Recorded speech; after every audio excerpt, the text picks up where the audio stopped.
Salamu alaikum. Alaikum salam. Me kake yi a nan ne? Wallahi wai ina jiran Alhaji Mata ne.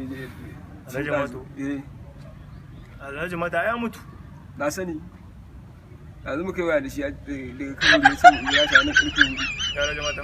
Zai biya ni kuɗin aiki na naira 4,000. Shi ne ya ce wani nan da karfe 4. Shi ya zauna da kai a nan? Waya muka yi.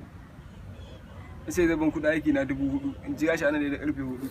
Ya shawo kai waya? Zai mun su 4. Ko zai tora kafa 4. Dazu sau 4. To wannan ina ga haukaci. Sau 4. Amma da kai ma daga kabari ga mutu. 4 sau 4 zan za mu zai ba mu 4,000 sau 4. Karfe 4 muka yi ka. Amma kai ma daga kabari ga sau 4. Dan uwansa ne bari in ta kar dan kima to. 4,000 sau 4 sau 4 sau 4 da